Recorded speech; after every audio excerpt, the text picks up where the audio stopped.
जुगसलाई का मुद्दा क्या रहेगा और किस मुद्दे पर आपको लगता है कि जुगसलाई के लोग आपका साथ है? नाली, पानी, ये जो छोटे-छोटे मुद्दे हैं ना, ये तो सब कह रहे हैं वो तो करूँगा ही। हमारा मुद्दा होगा कि मैं जुगसलाई से कोई एक अल्टरनेट रोड देने की कोशिश करूँगा, सरकार से निवेदन करूँगा अपने स्तर पर। जैसे आपने कहा कि भई यहाँ हर मज़हब और हर तरह के लोग रहते हैं, दोनों धर्मों के लोग रहते हैं। आप सामुदायिक एक को साधने की किस तरह से कोशिश करेंगे कि दोनों का विश्वास जीत पाएँ? मैं बता दूं कि जुगसराई गौरी शंकर रोड से यहाँ रामनवमी का अखाड़ा निकलता है, जबकि मात्र गिनती कीजिएगा तो शायद 2 डिजिट में भी घर इनका ख़त्म हो जाएगा। 10, 15, 20 मकान हैं, लेकिन सारे हम लोग मिलजुल कर यहाँ से रामनवमी का अखाड़ा भी निकालते हैं। यहाँ हमारे रोड को ब्लॉक करके दुर्गा पूजा का पंडाल बनाया जाता, सारे लोग सहयोग करते हैं। लेकिन यहाँ पर कुछ लोग जो हमेशा से फेलियर रहे, कभी इधर कभी सेकुलर हो गए, कभी वो सांप्रदायिक हो गए, ऐसे नेताओं को फिर से प्रभार दिया गया है। तो भगवान भला करे। जैसा आपने कहा कि भई यहाँ जो लोग भी खड़े हैं बीजेपी के बी टीम, आपकी लड़ाई किससे है? बीजेपी समर्थित उम्मीदवार से है या अपने ही लोग जो अपनी पार्टी के लोग ही खड़े हो गए या उन बगावतों से आपकी लड़ाई है? हमारी लड़ाई देश में सांप्रदायिक ताकतों से है, भारतीय जनता पार्टी से है, जो देश को बांटने की कोशिश करते हैं, जो भाई भाई को लड़ाने की कोशिश करते हैं। जो आपके बागी खड़े हो क्या? जो आप ही की पार्टी के लोग हमारे समर्थित पार्टी खड़े हो? के बागी हैं, वो हमारे हैं ना वहाँ के हैं। कहा ना कि जो वोट काटने के लोग लगे हैं फिनांस करें, उनका पैसा बर्बाद हो जाएगा, वो सब 2 डिजिट में रह जाएंगे। कौन फाइनेंस कर रहा है? किसको कर रहा है? जाहिर सी बात है, भारतीय जनता पार्टी फाइनेंस कर रही है, आरएसएस के लोग फाइनेंस कर रहे हैं। लोगों ने कहा कि अगर आप चेयरमैन के अगर पद जीत भी जाते हैं यहाँ पर, आपकी पत्नी जीतती हैं, अगर वो बनती हैं, तो सबसे बड़ी दिक्कत होगा कि हम लोग मिलने कहाँ जाएंगे? आप तो अल्पसंख्यक आयोग के चेयरमैन हैं, आप पूरे राज्य में रहेंगे। इससे हमारे मोहल्ले के लोग इजी कनेक्टेड हैं। हमारा बहुत बड़ा सा विशाल दफ्तर है बाहर में। सप्लाई की बात तो छोड़ दीजिए, पूरे राज्य से लोग आते हैं। किसी को शादी है, किसी बच्ची की तकच की शादी है, किसी का कोई तकलीफ है, कोई हॉस्पिटल में है, किसी को पेशेंट को रिम्स भेजना है, तो यहाँ पर इतने लोग बैठे होते हैं कि कुछ समस्या तो हमारे फ्रेश होकर नीचे उतरने के पहले लोग हल कर चुके होते हैं। नमस्कार, सुशल संवाद में स्वागत है। मैं शशि भूषण। जुगसलाई नगर परिषद का चुनाव में हम लोग जुगसलाई में घूम रहे हैं और हमारे साथ जुगसलाई के एक बड़ा चेहरा हाजी हिदायतुल्लाह खान, जो झारखंड अल्पसंख्यक आयोग के चेयरमैन भी हैं और यहाँ से इनकी पत्नी चुनाव लड़ रही है। तो काफ़ी ये चुनाव हैवी वेट हो जाता है कि एक तरफ बीजेपी समर्थित उम्मीदवार, दूसरी तरफ जो है जेएमएम के बड़े नेता, जैसा हमने आपको बताया अल्पसंख्यक आयोग के चेयरमैन। तो एक तरीके से लड़ाई जो है काफ़ी यहाँ जुगसलाई नगर परिषद में भी गंभीर दिख रही है। सीधे जानते हैं कि आखिर जुगसलाई का मुद्दा क्या होगा। तो सवाल मेरा यही है कि सबसे पहले बातचीत करने के लिए, चुनावी इस कैंपेन में आपने समय दिया, सबसे पहले आपका धन्यवाद। सवाल यही है कि चुनाव जुगसलाई का मुद्दा क्या रहेगा और किस मुद्दे पर आपको लगता है कि जुगसलाई के लोग आपका साथ है? देखिए, नाली, पानी, ये जो छोटे-छोटे मुद्दे हैं ना, ये तो सब कह रहे हैं वो तो करूँगा ही। जुगसलाई का मुद्दा है, जुगसलाई की जो सड़कें हैं, वो जाम लगती हैं। एक अल्टरनेट रोड होना चाहिए यहाँ से निकलने के लिए। यहाँ से निकलने के लिए एक अल्टरनेट रोड जो है वो नदी के किनारे से जाता है, बहुत जर्जर कूदता फांदता जाता है, जो अक्सर हाँ ब्रिज बनने के बाद भी जाम लगता है, बहुत जाम लग जाता है। और चूँकि गाड़ियों की संख्या बढ़ गई है, तो हमारा मुद्दा होगा कि मैं जुगसलाई से कोई एक अल्टरनेट रोड देने की कोशिश करूंगा, सरकार से निवेदन करूंगा अपने स्तर पर। मैं सभी, चाहे वो राज्य सरकार से हो या रेलवे का मामला हो, मैं अपने तौर पे दिल्ली भी जाऊंगा कि जुगसलाई से निकलने के लिए एक और सड़क। देख, बड़ी आबादी है यहाँ पर, बच्चों के खेलने का एक भी मैदान नहीं है, सरकारी ज़मीनें हैं यहाँ पर। मैं चाहूँगा कि उनको यहाँ पर एक प्लेग्राउंड मिले, अच्छा सा स्कूल मिले, लड़कियों का स्कूल मिले, उस तरह की सुविधाएं नहीं है। तो मैं अपने तौर पे भी, ऐसा नहीं कि सारी चीज़ें मैं सरकार से ही करवा लूँगा, मैं खुद भी कैपेबल हूँ कि अपने जेब से भी बहुत सारा काम करवाता आया हूँ और करूँगा। मैं साल भर न सिर्फ जुगसलाई, न सिर्फ जमशेदपुर, बल्कि पूरे राज्य से जो लोग जिस समस्या के लिए फ़ोन करते हैं, मैं उसके समस्या के लिए दौड़ता हूँ।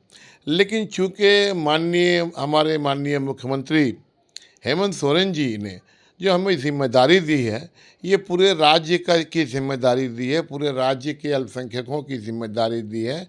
तो अभी क्या हो गया कि जब मैं अल्पसंख्यक आयोग के अध्यक्ष बनने के बाद, उसके पहले भी मैं 6 साल तक पार्टी में झारखंड मुक्ति मोर्चा, अल्पसंख्यक मोर्चा का केंद्रीय अध्यक्ष रहा। गुरुजी के वक्त से ही मुझे बहुत मान सम्मान दिया गया। माननीय हेमंत सोरेन जी ने भी मुझे बहुत मान सम्मान देने का काम किया। मैं पूरे परिवार का, गुरुजी के पूरे परिवार का, माननीय हेमंत सोरेन जी का बहुत आभारी हूँ। लेकिन क्या हुआ है कि मैं पूरे राज्य के भ्रमण में रहता हूँ, तो अपने मोहल्ले में वक्त कम दे पाता हूँ। तो इसीलिए मैं चाहता हूँ कि हमारी पत्नी को यहाँ से मैं चेयरमैन का चुनाव लड़ाऊँ और जीताऊँ, और जीत चुकी है इंशाल्लाह। और ताकि ये डबल इंजन की सरकार चले। जो यहाँ पर म्यूनसिपल कॉरपोरेशन के तहत जो काम है, जुगसलाई नगर परिषद के मातहत जो काम है, वो काम हमारी पत्नी करेगी। एक पढ़ी लिखी महिला है और सारी चीज़ों को समझती है और बखूबी ये सारा काम करेगी। लेकिन जो काम प्रशासनिक पावर तो है नहीं नगर परिषद को, तो प्रशासनिक काम जो होगा या राज्य स्तर का जो काम होगा, यहाँ के लोगों का समस्या होगा, वो मुझे रेफ़र करेंगी, मुझे बताएंगी। मैं कहीं भी रहूँ, रांची में रहूँ या किसी जगह में भ्रमण, राज्य स्तरीय भ्रमण में रहूँ, तो रात में तो एक बार घर आदमी बात करता है अपने बीवी बच्चे से, तो मुझे मालूम चलेगा। और ऐसे भी जो समस्याएं आती है, मैंने कहा ना कि सिर्फ जुगसलाई ही नहीं, मैं जुगसलाई, ये चुनाव हमारे लिए बहुत छोटा सा चुनाव है, इसलिए कि माननीय मुख्यमंत्री ने मुझे ऑलरेडी एक इतना बड़ा ओहदा दे रखा है। मैं राज्य के मंत्री का दर्जा प्राप्त है मुझे, और सारी सुविधाएं मुझे मंत्री वाली मिलती हैं। और आयोग के अध्यक्ष का जो पावर है, मैं उसका पूरा इस्तेमाल करता हूं, चाहे वो किसी अधिकारी के खिलाफ हो। जहां रिपोर्ट देना होता है मैं देता हूं। लेकिन जुगसलाई में अब जब वक्त मिला है, तो जुगसलाई में जब अपने मोहल्ले में लोगों की सेवा करने का 40 साल बाद, 42 साल बाद चुनाव हो रहा है, तो आज अपने मोहल्ले की भी सेवा करने का मौका मिला है। तो मैं चाहूँगा कि हमें जुगसलाई की जनता का सपोर्ट मिले। और मैं सभी तबकों से, सभी धर्म, सभी जाति, सभी मज़हब के लोगों से अपील करूँगा आपके माध्यम से कि हमारी जो सेवाएं हैं, जुगसलाई में भी जो हमारी सेवाएं हैं, उसको देखते हुए, और मैं जुगसलाई में पैदा हुआ हूँ, यहीं जन्मा हूँ, इसी गलियों में खेला हूँ। मैं चाहूँ तो शहर के किसी पॉश एरिया में रह सकता हूँ, मकान भी है, बनाया भी मैंने, कोशिश भी किया, लेकिन मैं नहीं रह पाया। जुगसलाई नहीं छूट पाया। नहीं, जुगसलाई के लोगों से मोहब्बत है, जुगसलाई की गलियों से मोहब्बत है, और यही जीऊँगा। और अगर साधारण तरीके तो भगवान जानता है, अल्लाह जानता है कि मौत कहाँ आएगा, कि साधारण तरीके से अगर इसी इलाके में मौत आई तो इसी जुगसलाई कब्रिस्तान में दफनाया भी जाऊँगा। सवाल मेरा यह है, जैसे आपने कहा कि भाई यहाँ हर मज़हब और हर तरह के लोग रहते हैं, दोनों धर्मों के लोग रहते हैं। सवाल ये है कि जुगसलाई, जैसे हम पुरानी दिल्ली को देखते हैं, एक ऐतिहासिक जगह है, उसी तरीके से बहुत पुराना जगह है, ऐतिहासिक जगह है, और इसका अपना एक तरीके का मिजाज है जहाँ दोनों तरफ के लोग रहते हैं, हिंदू मुसलमान सब लोग रहते हैं। तो इस मज़हब को किस तरीके से आप सामुदायिक एक को साधने की किस तरह से कोशिश करेंगे कि दोनों का विश्वास जीत पाए, इसलिए कि जो माहौल है दोनों संप्रदाय के लोग आपको सपोर्ट कर पाएँ? क्या आपके पास इसके लिए एक्शन प्लान है? मैं बता दूं कि जुगसलाई गौरी शंकर रोड से यहाँ रामनवमी का अखाड़ा निकलता है, जबकि मात्र गिनती कीजिएगा तो शायद 2 डिजिट में भी घर इनका ख़त्म हो जाएगा, 3 डिजिट आएगा ही नहीं, इतने मकान हैं। मुश्किल से 20-25 मकान हैं, और शायद उससे ज़्यादा हो, लेकिन मैं वही कहूँ कि 2 डिजिट का ही मकान है, 10-15-20 मकान है। लेकिन सारे हम लोग मिलजुल कर यहाँ से रामनवमी का अखाड़ा भी निकालते हैं। यहाँ हमारे रोड को ब्लॉक करके दुर्गा पूजा का पंडाल बनाया जाता, सारे लोग सहयोग करते हैं। और हमारा जुगसलाई इतना पीसफुल रहा है शुरू से कि शहर में कभी कभी कुछ मैं सुनता हूँ या देखता हूँ, आप भी जानते होंगे कि शहर के दूसरे इलाके कभी कभी सांप्रदायिक मामलात होते हैं और डिस्टर्ब होता है, लेकिन हमको एक वाकया बता दीजिए कि जो स्लाइड डिस्टर्ब हुआ। हाँ, पिछले बार चुनाव में 2019 में जो है ये अज्सू के कैंडिडेट के पक्ष में पिछले पुरानी बस्ती रोड में यहाँ पर सेंट जॉन स्कूल में आकर मारपीट करने का काम किया। मैं नाम तो नहीं लूँगा, पहले वो वहाँ थे, अब यहाँ है, ना वहाँ के हैं ना अब यहाँ के हैं।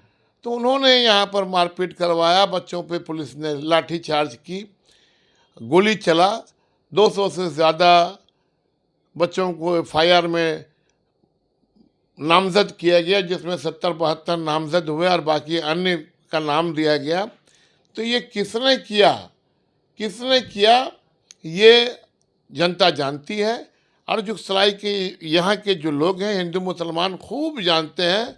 और यहाँ से छठ आप समझ सकते हैं कि यहाँ से नदी करीब है और इस पूरे गौरी शंकर रोड में रेड कारपेट बिछता है। छठ पूजा के लिए जो श्रद्धालु जाते हैं यहाँ हम लोग स्वागत करते हैं, यहाँ पर रेड कारपेट बिछता है। लेकिन यहाँ पर कुछ लोग जो हमेशा से फेलियर रहे, कभी इधर कभी सेकुलर हो गए, कभी वो सांप्रदायिक हो गए, ऐसे नेताओं को फिर से प्रभार दिया गया है। तो भगवान भला करे कि जिनको प्रभार दिया गया है उनका रिकॉर्ड तो अच्छा नहीं है, मैं नहीं कहूँगा, हमारे वो भी भाई है। तो जुगसलाई में भी वही असर होगा जो घाटशिला में असर करवाया उन्होंने। और यहाँ की जनता बहुत समझदार है। हमारे यहाँ जो मुस्लिम वोटर्स के बीच में भी एक तो जो है भारतीय जनता पार्टी की बी टीम खड़ी हो गई है। कुछ नहीं, वो लोग भी जो है 2 डिजिट के अंदर ही समाप्त हो जाएगी। मेरा सवाल उसी पर है, जैसा आपने कहा कि भाई यहाँ जो लोग भी खड़े हैं बीजेपी के बी टीम, आपकी लड़ाई किससे है? बीजेपी समर्थित उम्मीदवार से है या अपने ही लोग जो अपनी पार्टी के लोग ही खड़े हो गए, या उन बगावतों से आपकी लड़ाई है? किससे ज़्यादा? बिल्कुल नहीं, हमारी लड़ाई देश में सांप्रदायिक ताकतों से है, भारतीय जनता पार्टी से है, जो देश को बांटने की कोशिश करते हैं, जो भाई भाई को लड़ाने की कोशिश करते हैं, जो भाई भाई के मोहब्बत को कम करने की कोशिश करते हैं। हम मोहब्बत वाले हैं, हम नफ़रत वाले नहीं हैं, हम मोहब्बत करने वाले हैं। यहाँ हिंदू मुसलमान मिल के मोहब्बत के साथ रहते हैं। भारतीय जनता पार्टी के साथ सीधी लड़ाई है, बाकी ये सब चिटपुटिया। जो आपके बागी खड़े हो क्या हो गए? जो आप ही पार्टी के हमारे पार्टी के बागी हैं, वो हमारे हैं ना वहाँ के हैं, पहले वहाँ थे, यहाँ है, यहाँ से। अब वही मैं वो कहावत तो आपको कैमरे में बोल नहीं सकता कि भाई आप ना वहाँ के रहे ना यहाँ के रहे, वहाँ देखिए ना। और वहाँ से जो मामला है, मैंने बताया ना आपको कि दंगा करवाया उन्होंने 2019 में, उन्होंने ही करवाया। और उसके बाद में यहाँ पर इलेक्शन के टाइम में फायरिंग करवाया, लोगों का नाम जो है एफआईआर में डालने की कोशिश किया। तो आप समझ सकते हैं कि वो सेकुलरिज्म का चोला पहन के फिर से यहाँ आए हैं। अब सवाल है कि ठीक है, हमारी पार्टी झारखंड मुक्ति मोर्चा एक बहुत बड़ी पार्टी है, झारखंड की सबसे बड़ी पार्टी है। और यहाँ पर जो लोग आए सबका स्वागत है। मैं किसी से नफरत नहीं करता, न किसी व्यक्ति विशेष से नफरत करता हूँ, ना ही किसी धर्म संप्रदाय से नफरत करता हूँ। मैं मिलजुल के रहना चाहता हूँ। और यहाँ हमारा जुगसलाई एक ऐसा मोहल्ला जहाँ हिंदू मुसलमान मिलकर रहते हैं, जहाँ पर दुर्गा पूजा भी होता है, जहाँ से रामनवमी का जुलूस भी निकलता है। लेकिन इसको सांप्रदायिक रंग देने की कोशिश भारतीय जनता पार्टी कर रही है, इसलिए कि उनको समझ में आ रहा है कि यहाँ नहीं चल पा रहा है। जुगसलाई की जनता बहुत होशियार है, जुगसलाई की जनता बहुत समझदार है। और हमारे इलाके का वोट, हमारे मुस्लिम वोट में सेंधमारी करने की कोशिश उनकी बिल्कुल बेकार है। सब हमारे साथ हैं, एकजुट हैं। मैंने कहा ना कि जो वोट काटने के लोग लगे हैं, फिनांस कर रहे हैं, उनका पैसा बर्बाद हो जाएगा, वो सब 2 डिजिट में रह जाएंगे। कौन फाइनेंस कर रहा है? किसको कर रहा है? जाहिर सी बात है, भारतीय जनता पार्टी फाइनेंस कर रही है, आरएसएस के लोग फाइनेंस कर रहे हैं। अब किसको फाइनेंस कर रहे हैं आप खुद जाकर देख लीजिए, वो तो पता चल जाएगा। जिनके नॉमिनेशन में आप देख लीजिए कितने मुसलमान हैं और कितने बाहर के लोग हैं, खत्म बात। तो चोला ठीक है, नो प्रॉब्लम, लेकिन वो इस लायक नहीं कि मैं उसके लिए बहुत चिंतित हूँ या बहुत चर्चा करूँ। आपके समीकरण में, वोटों के समीकरण में सिर्फ मुस्लिम वोटर ही हैं कि आप उसमें सब हैं, हिंदू भी हैं, यहाँ के व्यापारी भी हैं, सब हैं, कौन है? बिल्कुल, मैंने कहा ना कि हमें आपने कहा कि हम एकजुट, हमारे जो मुस्लिम वोटर हैं। बिल्कुल, वो तो देखिए हर समाज के लोग कहते हैं। यादव समाज कहता है हमारा वोट एकजुट है, भूमियार समाज कहता है हमारा लेकिन आपके वोट समीकरण में एकजुट है। कौन-कौन लोग हैं? तो मैं भी कहता हूँ, तो ये कोई सांप्रदायिकता नहीं है कि मेरा हमारा मुस्लिम समाज एकजुट है, हमारे साथ है। और उसके अलावा मैं जुगसलाई में जन्मा हूँ। यहाँ पर तमाम हमारे दोस्त अहबाब मारवाड़ी हैं, व्यापारी वर्ग हैं, सिख समाज के बड़ी संख्या के लोग हैं जो हमारे वेल विशर्स हैं। अब मुझे अच्छे तादाद में नॉन मुस्लिम वोट भी मिलेगा। ऐसा नहीं कि पूरा देश कम्युनल हो गया है, पूरा देश सांप्रदायिक हो गया है। आज भी देश में मेजॉरिटी जो है वो मोहब्बत वालों के साथ है, और सेकुलर हिंदू और सेकुलर सिख और दूसरे धर्म के भी मानने वाले लोग सेकुलर हैं जो मिलजुल कर रहना चाहते हैं। उन तमाम लोगों का वोट मुझे मिलेगा। छोटा सा सवाल मेरा रहेगा लास्ट आपसे, क्यों आपको जुगसलाई से आपकी पत्नी को जीतना चाहिए? जीतना क्यों जरूरी है? जीतना इसलिए ज़रूरी है कि वो जुगसलाई की बहू है। मैं एक राजनीतिक पार्टी से जुड़ा हुआ हूँ, और जुगसलाई की समस्याओं को मैं राज्य स्तरीय उठाने की ताकत है, मुझ में शक्ति है। और जब ये यहाँ रहेगी, यहाँ के लोगों की समस्याओं को सुनेगी, तो मैंने कहा ना, फिर इसको दोहराना तो ठीक नहीं है कि डबल इंजन वाली बात होगी कि यहाँ से। और दूसरी चीज़ यह है कि भाई हमारा पेट भरा हुआ है, भगवान ने हमें बहुत दिया है, और कोई चोरी चमारी का नहीं दिया है। भगवान ने हमें बहुत दिया है, हमारा अपना कारोबार है, और इतना है, एक बच्चा है, इतना है हमारे पास अल्हम्दुलिल्लाह कि हमारा बच्चा भी सारा जीवन बैठ के खाएगा, उसके बच्चे भी खाएंगे। तो यहाँ जो लोग लगे हैं वो तो देख रहे हैं कि भाई कहाँ म्यूनसिपलिटी में और जुगसलाई नगर निगम में कितना पैसा है, कैसे लूटेंगे। तो यहाँ लूटने की ज़रूरत ही नहीं है। हमारे पास जो कोई नया ऑफर कारोबार का भी आता है, हमने कि बस कर यार, नहीं चाहिए। जितना काम है, जितना कारोबार है, जितना भगवान ने दिया है, हम संतुष्ट हैं। अब मुझे ज़रूरत ही नहीं है, हमारा एक बच्चा है, उसके लिए बहुत है। एक सवाल जो मैंने लोगों से जानने की कोशिश किया आपके बीच में ही, यहाँ के लोगों ने कहा कि अगर आप चेयरमैन के अगर पद जीत भी जाते हैं, यहाँ पर आपकी पत्नी जीतती हैं, अगर वो बनती हैं, तो सबसे बड़ी दिक्कत होगा कि हम लोग मिलने कहाँ जाएंगे? आप तो अल्पसंख्यक आयोग के चेयरमैन हैं, आप पूरे राज्य में रहेंगे, तो उनको लगता है कि भाई आपका जो है लोगों से मिलने का या कम्युनिकेशन जो है वो इतना आसान नहीं, बोलो मिलना उनसे बड़ा मुश्किल होगा। मैंने तो इसी बात से अपनी बात को शुरू की थी कि चूँकि मैं राज्य स्तरीय पॉलिटिक्स में हूँ, आयोग का अध्यक्ष हूँ, और आयोग के बाद भी हो सकता है माननीय मुख्यमंत्री मुझे कोई और काम में लगा दें, तो जाहिर सी बात है मैं पूरे राज्य का भ्रमण करता रहूँगा। इसीलिए तो मैं अपनी पत्नी को यहाँ से चुनाव लड़ा रहा हूँ, ताकि हमारे मोहल्ले की समस्या वो सुने यहाँ बैठकर, और सुनने के बाद में उसका हल जो यहाँ पर उसके नगर निगम स्तर का, उसको वो हल करे। अब बाकी समस्या हम तक भेजिए। हमसे हमारे मोहल्ले के लोग ईजी कनेक्टेड हैं। हमारा बहुत बड़ा सा विशाल दफ्तर है बाहर में, रात 12 बजे भी लोग बैठे रहते हैं। और लोग जब जो भी आते हैं, कोई हमारे क्षेत्र के लोग आते हैं, हमारे क्षेत्र के लोग तो जुगसलाई की बात तो छोड़ दीजिए, पूरे राज्य से लोग आते हैं। किसी को शादी है, किसी बच्ची की कच्च की शादी है, किसी का कोई तकलीफ है, कोई हॉस्पिटल में है, किसी को पेशेंट को रिम्स भेजना है, तो यहाँ पर इतने लोग बैठे होते हैं कि कुछ समस्या तो हमारे फ्रेश होकर नीचे उतरने के पहले लोग हल कर चुके होते हैं। और हमारा हर जगह सिस्टम है, व्यक्ति काम नहीं करता, सिस्टम काम करता है। अगर सिस्टम काम नहीं करता होता तो बड़े बड़े जो देश के व्यापारी हैं वो हर जगह गले में अपने बैठे होते हैं। चलिए, बहुत बहुत धन्यवाद, अच्छी बातचीत बेबाकी से साथ तमाम सवालों को जवाब देने के लिए। तो ये संवाद हमेशा जारी रहेगा, इसलिए कि त्रिस्तरीय चुनाव है आपका, जिससे कि इस चुनाव भविष्य तय करेगा कि आपके मोहल्ले का सफाई होगा कि नहीं, गली नली बनेगा कि नहीं बनेगा। तो इसलिए इसे बड़ी बारीकी और संवेदनशीलता के साथ आपको इस मुद्दों को समझना होगा और चुनाव करना होगा। इसलिए कि देखिए, सांसद विधायक जो है वो ज़्यादातर कानून बनाने के लिए राज्य और देश के लिए होते हैं, करते हैं, वो उतने मुद्दे को गहनता से नहीं, इसलिए ये लोकल चुनाव है। तो हमें लगता है लोकल मुद्दों पर ही आपको अपने जनप्रतिनिधियों को चुनना चाहिए। अपने सहयोगी शेष रामूर्ति के साथ शशि भूषण, सोशल संवाद न्यूज झारखंड।